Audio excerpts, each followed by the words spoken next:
구약 시대 때에 이스라엘 백성들은 하나님의 놀라운 역사를 체험하며 살았죠.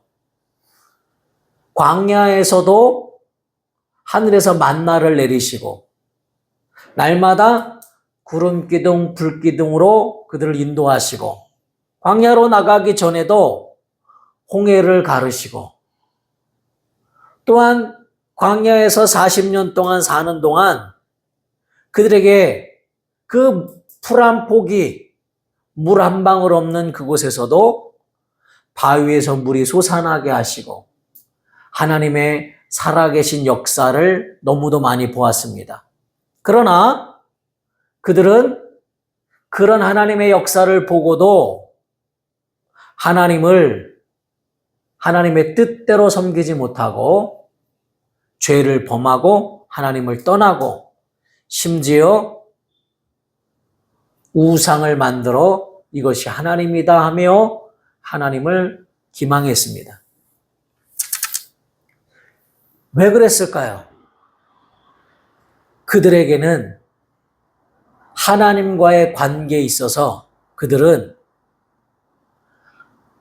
주인과 종의 관계일 뿐이요 목자와 양의 관계일 뿐이다 그 말이에요.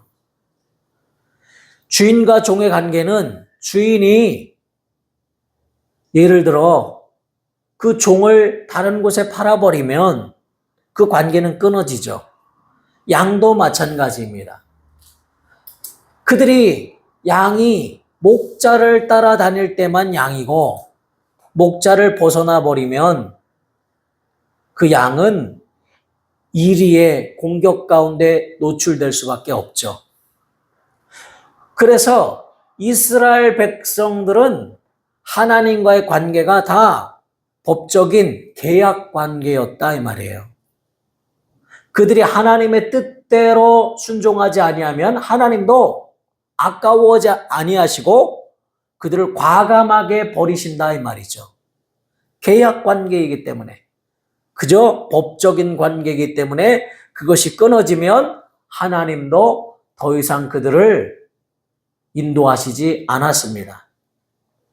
그렇지만 이제 예수님의 피로 사신 그 피값으로 돈으로도 살 수 없는 그 어떤 것으로도 살 수 없는 예수님의 피를 흘려 값을 치러 사신 우리들은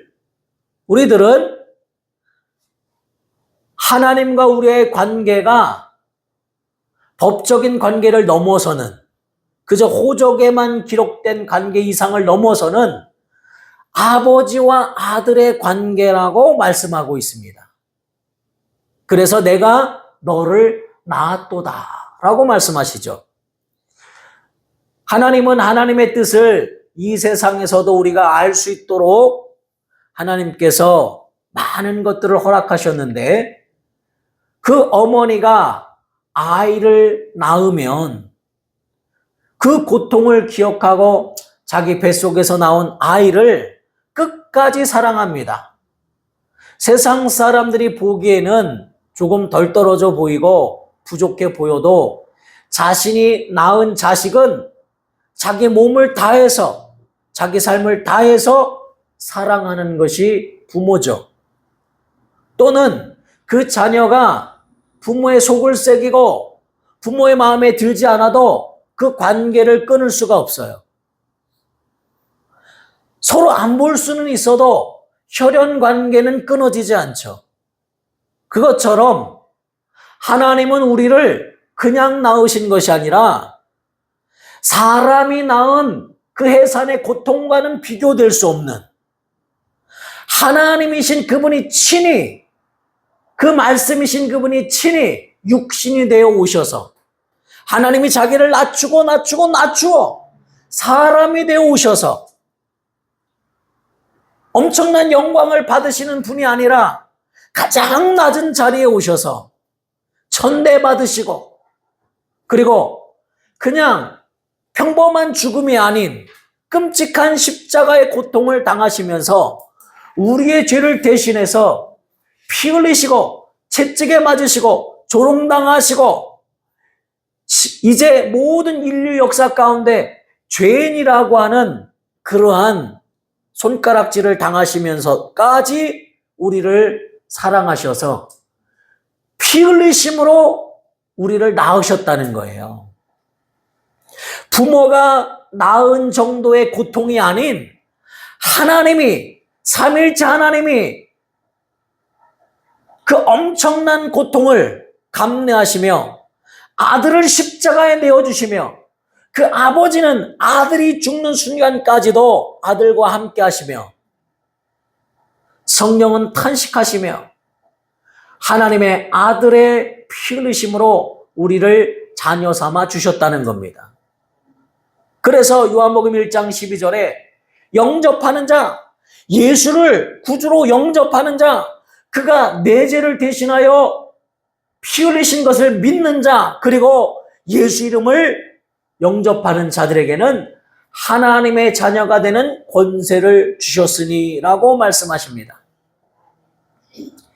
그래서 우리는 확실하게 알아야 할 것은 뭐냐면 부모가 나를 낳아 양육하고 기른 정도가 아니라 하나님은 영원 전부터 아들을 우리에게 주시기로 작정하시고 하나님이 친히 사람이 되어 오셔서 피 흘려 죽으시고 고통 당하심으로 해산의 고통과 비교할 수 없는 하나님의 해산의 고통을 통하여 우리를 자녀 삼아 주셨다는 겁니다. 그래서 우리에게는 자부심이 있는 거예요. 하나님 나를 낳으셨다. 예수의 피로 나를 낳으셨다. 어떤 값을 치르고도 살 수 없는 예수의 피값으로 나를 사셨다. 나를 낳으셨다. 우리는 하나님의 자녀라고 하는 자긍심이 내 안에 충만해야 합니다. 나는 그저 그런 집안의 사람이 아니고 하나님의 자녀요, 하나님의 가족이라는 거예요. 재벌 기업의 가족이라 해도 세상에서 사람들이 알아주고 높여주고 자기도 우쭐대건을 하물며 우리는 하나님의 자녀다. 하나님이 나를 낳으셨다. 이 믿음을 확실하게 갖고 있어야 합니다. 그래서 내가 비록 세상 사람과 비교할 때 배움이 부족하고 또 육체적인 기능이 좀 부족하고 내가 조금 태어난 환경이 열악하다 할지라도 우리는 하나님 아버지의 모든 것을 상속받고 하늘나라를 기업으로 얻을 수 있는 유일한 하나님의 자녀라는 것. 그것을 확실하게 신뢰해야 하고 그러한 자존감이 내 안에 있어야 한다는 거예요. 내가 육신으로는 비록 내세울 곳 없어도 나는 하나님의 자녀다. 하나님이 나를 해산의 수고를 통하여 나를 낳으셨다. 이것은 부모가 나를 낳은 것보다 더 확실한 경험인 것입니다. 확실한 믿음이 돼야 하는 거예요. 그냥 입으로 신하는 정도가 아닌 정말 나를 확실하게 낳으셨다는 것을 우리는 깨달아야 한다는 거예요. 그래서 이제 하나님과 우리의 관계는 구약의 하나님과 백성의 관계와는 비교할 수 없도록 아무것도 그 관계를 끊을 수가 없다는 거예요. 그래서 성령이 우리 안에 임하시면 영원토록 떠나지 아니하시잖아요. 비록 우리가 성령을 힘들게 하고 성령을 잘 모시지 못하고 성령이 모독을 당하셔도 안 떠나신다는 거예요. 왜냐하면 우리가 하나님의 자녀이기 때문에. 절대로 그래서는 아니 되지만 설령 우리가 그러할지라도 하나님과 우리의 관계는 절대로 끊을 수 없다는 거예요. 하늘의 영들도 악한 영들도 어떤 권세도 그 어떤 것도 그리스도 안에서 하나님이 우리를 향하신 그 사랑 안에서 우리를 끊을 수 없다는 거예요. 혈연 관계와 비교할 수 없다는 거예요. 내가 하나님의 자녀라고 하는 이 하나님이 우리에게 명령하신 이 복음은 절대로 끊을 수 없다는 거예요. 얼마나 감사한가. 나 같은 자가 내 공로 하나도 없이 예수님의 사랑 때문에 예수님의 피로 말미암아 내가 구원받았으니 얼마나 감사한가. 그런데 구약시대 사람들은 종임에도 불구하고 그저 목자를 따라다니는 양임에도 불구하고 어떻습니까? 그들은 목숨을 걸고 순종했죠. 구약 때는 순종하는 겁니다. 순종이라는 것은 내가 하나님의 뜻을 몰라도 그 말씀 그대로 그냥 따라가야 하는 거죠. 내가 싫어도 마치 요나가 하기 싫은 일을 피해서 도망갔을지라도 어쩔 수 없이 하기 싫어도 억지로라도 그 말씀을 따라야 하는 순종이 없이는 하나님과의 관계를 이어갈 수가 없었어요. 그러나 그들은 마음을 다했다 이 말이에요. 목숨을 다하기도 했다 이 말이죠.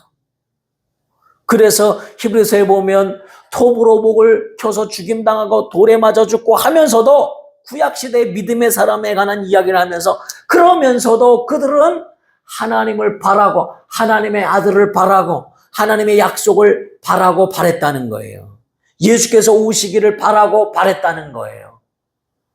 그들은 그런 믿음을 가졌다는 거예요. 엘리야가 당대에 정말 유일하게 하나님이 쓰시는 자였고 능력이 충만한 자였죠. 엘리야에게는 제자들이 많았습니다. 엘리야를 따르는 자들이 많았어요.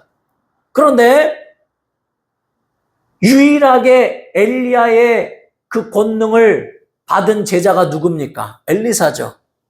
엘리사 말고도 제자가 많았어요. 그러나 엘리사가 받을 수밖에 없는 것은 엘리사는 엘리야가 죽을 때까지라도 그곳에 함께 있었습니다. 다른 제자들은 적당히 있는 둥 마는 둥, 또 그 음성을 듣는 둥 마는 둥, 그리고 엘리야가 더 이상 나를 따라오지 마라 그러면 그렇게 말했으니까 우리가 굳이 하면서 적당히 했지만은 엘리사는 목숨을 걸고 내가 죽을지언정 당신을 놓지 않겠습니다 하며 그의 곁에 있었다 이 말이에요. 그러니 엘리사만이 그의 수제자가 되었고 영감의 7배를 주시옵소서라고 하나님 앞에 간구했던 엘리사가 엘리야의 뒤를 이어 하나님의 일을 감당하는 자가 되었다 이 말이에요. 그들은 순종하되 적당히 하지 아니하고 목숨을 걸고 했다 이 말이에요. 하나님의 뜻을 모르고도 그들은 순종했습니다. 그런데 하나님의 자녀된 우리는 어떠해야 되느냐? 하나님의 자녀는요, 신약에 와서는 순종이라 말하지 않고 믿음이라고 말하는데, 왜냐하면 순종은 어찌 보면 복종이라는 의미가 있어요. 뜻을 모르고도 어쩔 수 없이 내가 순종하지 않으면 하나님과의 관계가 끊어지니까 순종할 수밖에 없는 그런 관계라면, 믿음은 뭐냐면 하나님의 자녀로서 정말 아버지를 사랑하고 아버지가 나를 어떻게 낳으셨는지 그 은혜를 알고, 그래서 아버지의 마음을 알고 아버지와 하나 되어서 아버지를 기쁘시게 하기 위해서 믿음으로 말미암아 순종하는 것. 그러니까 순종을 뛰어넘어 효심을 가지고 자발적으로 마음에서 우러나오는 믿음으로 하나님께 나아가는 것. 그것을 믿음이라 한다 이 말이에요. 누가 시켜서 하는 것도 아니고 강제로 너의 의무니까 해라 하는 것도 아니고 목사가 좀 기분 나쁘게 말해서 내가 그것을 듣는 것이 아니고 진짜 자녀는 아버지의 그 사랑을 아는 자, 아버지의 그 심정을 아는 자, 내가 너를 정말 예수의 피로 낳았다고 하시는 하나님의 그 놀라운 사랑을 아는 자가 그 은혜가 너무 감사해서 하나님의 뜻이 무엇인 줄 알고 하나님을 기쁘시게 하기 위하여 믿음으로 순종하는 것. 그것이 완전히 다른 것이다 이 말이에요. 예수님이 자기 자의로 하지 아니하시고 말을 하여도 일을 하여도 무슨 사역을 하시든지 아버지의 뜻대로 하신 것은 아버지의 뜻을 그가 알기 때문이요. 아버지를 너무도 사랑하셔서 정말 아버지를 기쁘시게 하기 위하여 자기 목숨까지도 버리시며 심지어 인간으로서는 십자가에 꼭 죽어야 되는가 하는 의문이 있더라도 내 뜻대로 마옵시고 아버지의 뜻대로 하시옵소서라고 고백하시며 아버지를 위하여 내가 아버지를 영화롭게 하여 싸우니 아버지여 나를 영화롭게 하시옵소서 하며 아버지의 뜻 앞에 믿음으로 죽은 자 가운데서 능히 살리실 줄 믿고 십자가를 지셨다 이 말이에요. 이처럼 하나님의 자녀는 어떠해야 되느냐? 아버지에 대한 효심을 가지고 아버지를 사랑하여 아버지 앞에 믿음으로 나아가야 한다는 거예요. 우리가 주님 가르쳐주신 기도를 매일 하자고 제가 부탁을 드리는데요. 주님의 부탁이죠, 사실은. 그런데 이 주님 가르쳐주신 기도는 아버지를 향한 효심이 가득한 기도예요. 하늘에 계신 우리 아버지요 라고 되어 있지만 헬라어 성경에는 아버지요 라고 먼저 부른다고 말씀드렸잖아요. 파테르, 아버지요. 아버지하고 간절히 부르짖고 시작하는 기도예요. 그래서 아버지의 이름이, 아버지가 아들에게 주신 그 이름이, 성령이 가지고 오신 그 이름이, 우리에게 주신 아버지 아들과 성령의 이름인 예수 이름이 높임 받으시옵소서 라고 시작하는 기도 안에 모든 기도의 내용이 다 포함되는 거예요. 그리고 하나님의 나라가 임하여 주시옵소서. 하나님의 뜻이 예수를 통하여 하늘에서 다 이루어진 것 같이 이제 이 땅에 있는 우리를 통해서도 하나님의 뜻이 이루어지게 하셔서 하나님의 뜻이 이루어짐으로 하나님 영광 받으시고 내가 복받게 하여 주옵소서. 이 땅에 사는 동안 하나님의 뜻이 이루어지고 하나님의 이름이 높임 받으시고 하나님 나라가 임하시도록 내게 일용할 양식을 주옵시고 영권인권 물권을 주옵시고 악한 자가 나를 손대지 못하게 하옵시고 악한 자에게서 구하옵시고 시험에 들지 않게 하옵시고 또 하나님 아버지 하나님의 나라와 영광이 아버지 앞에 영원히 있도록 하나님 내 기도를 들어주옵소서 라고 아버지께 기도하는 거예요. 너희는 이렇게 기도하라. 아버지요, 아버지께 기도하라는 거예요. 근데 사실은 우리가 기도하면 그럼 어느 때는 헷갈립니다. 하나님 아버지 해야 되나? 성령님 해야 되나? 예수님 해야 되나? 헷갈리죠? 상관이 없어요. 왜냐하면 예수님 해도 하나님 아버지가 들으시고 아버지 해도 삼위일체 하나님이 들으시고 성령님 해도 예수께서 들으시고 아버지가 들으시고 왜냐하면 한 분이세요. 한 분이신데 위로 계시는 거예요. 따로 계시는 거예요. 이해가 안 되시면 그냥 믿으시면 됩니다. 그래서 우리가 아버지요 할 때는 예수를 이 땅에 보내신 아버지만을 말하는 게 아니에요. 세상의 언어는 그렇게 돼 있죠. 그런데 아버지요 그러면 삼위일체 하나님을 다 말하는 거예요. 그래서 심지어는 예수는 영존하시는 아버지시라고 구약에 기록되어 있어요. 예수를 아버지라 불렀다 이 말이에요. 영존하시는 아버지라 이사야서에 그렇게 기록이 되어 있어요. 그러니까 바로 우리가 하나님 아버지 할 때는 삼위 하나님, 일체이신 하나님께 기도하는 거예요. 아버지께 기도하는 것도 되고 예수께 기도하는 것도 되고 성령께 기도하는 것도 되는 거예요. 자꾸 우리는 하나님을 나누죠. 하나님은 한 분이세요.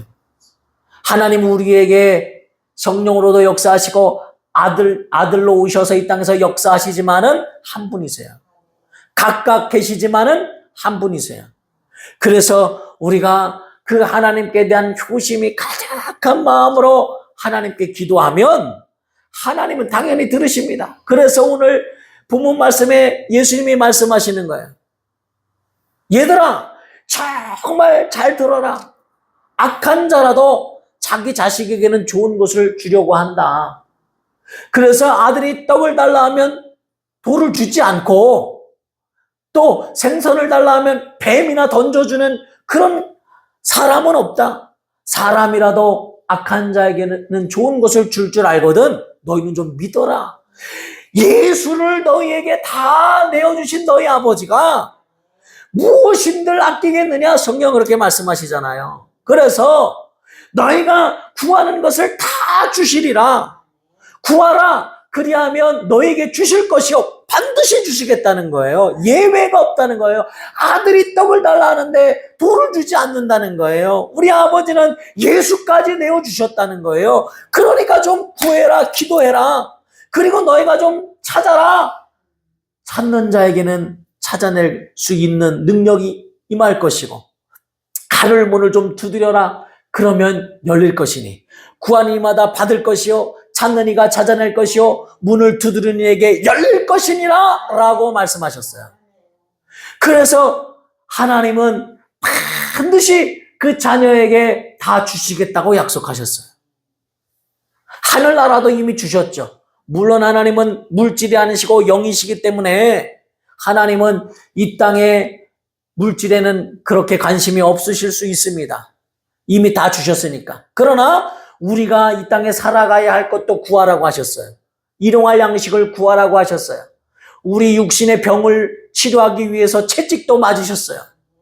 그가 우리를 부유케 하시기 위해 가난하게도 되셨어요. 그래서 구원이라는 것은 영원히 하늘나라 가는 것뿐만 아니라 육신이 치료받는 것도 구원이요, 가난에서 벗어나는 것도 구원이요, 그리고 예수 믿고 우리 심령의 평안이 찾아오는 것도 구원이요, 그리고 영원한 하늘나라에서 아버지 집에 가는 것도 구원이요, 하나님의 나라가 나의 가정에 침략하여 예수 믿게 하시고 하나님의 나라가 침략하여 우리의 가정의 문화가 예수 믿는 문화로 바뀌고 찬양하는 가정으로 바뀌고 주일 예배하는 가정으로 바뀌고 기도하는 가정으로 바뀌게 하시는 것이 구원이라고 말씀하세요. 그래서 우리의 혼과 영과 우리의 몸이 주 예수 강림하신 날에 온전하게 다 구원받은 자로서 온전하기를 원하노라 라고 말씀하십니다. 하나님 아버지의 뜻이 내게 이루어지도록 우리는 우리 아버지께 기도하는 겁니다. 우리 아버지께 기도하는 거예요. 그래서 참으로 하나님 아버지여, 먼저 하나님의 나라와 의를 구합니다. 하나님의 이름이 높임 받으시기를 구합니다. 그리고 나를 위하여 구합니다. 하나님, 육신에 필요한 것들을 채워 주옵소서. 하나님, 나의 괴로움을 보살피시고 내가 하나님을 더 잘 섬기겠사오니 육신의 모든 문제도 해결하여 주옵소서. 아버지께 구하는 거예요. 아버지께 구하는데 그 아버지는 가난한 아버지가 아니에요. 육신의 아버지는 가난하면 우리가 마음에 내가 구해도 고민하실까 봐 달라고 하지도 못하잖아요. 그러나 우리 하나님 아버지는 만물의 주인이세요. 금도 하나님의 것이고 은도 하나님의 것이고 만물이 다 예수 앞에 무릎 꿇는 거예요. 하나님이 주인이세요. 그러니 우리가 무엇을 달라고 해도 아버지는 다 주실 수 있는 부유하신 우리 아버지. 그래서 우리는 정말 다른 사람에게도 그렇게 말할 줄 알아야 돼요. 너 내가 누군 줄 알아? 우리 아버지가 누구신 줄 모르지? 그럼 아마 세상 사람들은 이야, 정치계에서 뭐 한몫하나 보다 하지만은 우리는 하늘에 계신 우리 아버지를 말하는 거예요. 내 아버지는 그럼 이거는 농담이 아니고 진짜 그 믿음을 가져야 한다는 거예요. 너 내 아버지가 누군 줄 알아? 라고 말할 수 있어야 한다는 거예요. 그 믿음이 확실해야 아버지 앞에 구하는 것마다 다 주시겠다는 거예요. 다 주시겠다는 거예요. 심지어 예수께서는 내 이름으로 구하면 내가 시행하리라 라고 말씀하세요. 아버지가 영광 받으신다라고 말씀하세요. 좀 믿음을 좀 가지고 포기하지 말고 아버지께 구하는 거구나. 정말 부유하신 내 아버지께 구하는 거구나. 우리가 육신의 삶에 아버지라는 분들이 형편없으니까 아버지에 대한 개념이 다 엉터리가 되어서 아버지의 사랑을 깨닫지 못하는 사람들이 많은데, 그런 육신의 아버지를 아버지라 진짜 아버지가 아니고 너희 영의 아버지가 진짜 아버지다. 아버지에 대한 개념과 생각을 우리는 성경을 통해서 바꿔야 합니다. 그 아버지는 예수를 우리에게 내어주신 아버지, 다 주시는 아버지, 그 아버지 이름까지 우리에게 기업으로 주셔서 무엇이든지 기도할 수 있도록 이름까지 주신 아버지, 하늘나라를 다 주시는 아버지, 아낄 것이 없이 다 내어주시는 아버지, 그 아버지가 나의 아버지, 우리 하나님 아버지, 우리 아버지, 삼위일체 하나님 우리 아버지. 그 아버지 앞에 기도할 때 하나님 아버지 앞에 구하는 것마다 다 주실 것이요. 믿으시면 아멘 하세요. 다 주십니다. 찾는 자가 찾아낼 것이요. 문을 두드린 자에게 하늘문이 활짝 열려 하나님 아버지가 갖고 계신 모든 것을 다 쏟아부어 주시겠다고 말씀하고 계시는 것입니다. 그래서 예수님께서는 내가 너희를 고와 같이 버려두지 않는다. 요한복음 14장에 너희와 항상 함께 있을 것이다. 임마누엘 하실 것이다. 예수 이름으로 너희와 항상 함께 할 것이다. 라고 말씀하십니다. 그러므로 우리는 정말 외로울 필요가 없어요. 사람들은 육신의 부모를 그리워하죠. 왜냐하면 육신의 부모가 없으니까 자기가 마치 고아 같고 아무것도 없는 외로운 사람인 것 같고, 그런데 육신의 부모는 우리 곁을 떠나고 죽을 수 있어요. 그러나 하나님은 살아계십니다. 하나님은 영원토록 우리 아버지십니다. 하나님 아버지는 지금도 내 기도를 들으시고 지금도 나의 음성을 들으시고 우리의 신음소리까지 들으시고 우리에게 무엇을 줄까 기다리시고, 그래서 항상 오히려 기도하라. 항상 기도하라. 쉬지 말고 기도하라. 무슨 말입니까? 하나님이 주시기로 작정하고 기다리시니 기도해라. 그러면 구하는 이마다 받을 것이요. 아버지께서 주실 것이요. 그래서 항상 기도하라고 하실 만큼 하나님 아버지는 부유하신 분이에요. 항상 기도하여 아버지께 구하여 아버지가 우리에게 주시고자 하신 하나님의 놀라운 영생과 생명과 은혜와 복과 육신의 건강과 이 땅의 삶이 풍성하시도록 구하시고, 그래서 여러분 사람을 의지하지 마세요. 사람을 의지해서 사람을 따라가면 함께 멸망할 뿐이에요. 하나님만 의지하세요. 하나님만 우리 아버지세요.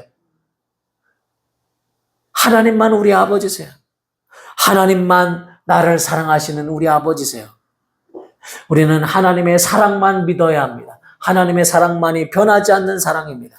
우리 하나님 아버지 앞에 기도하셔서, 내 아버지께 기도하셔서 아버지의 놀라우신 사랑 가운데 승리하시는 우리 예일 성도들 되시기를 우리 주 예수 이름으로 축원합니다. 이 시간 간절히 기도하실 때에 하나님 아버지, 참으로 나의 아버지, 내 아버지, 독생자를 십자가에 내어주실까지 나를 사랑하신 아버지, 예수로 말미암아 나를 자녀 삼으신 나의 아버지, 참으로 나의 아버지, 하늘나라를 주신 나의 아버지, 지금도 내 옆에 계신 나의 아버지, 그 아버지께 기도하라 하셨사오니 아버지께 기도하는 것마다 응답하시고 은혜 베푸시고 내게 아버지를 향한 효심이 가득한 그 믿음으로 아버지를 기쁘시게 하는 신앙생활하게 하여 주옵소서.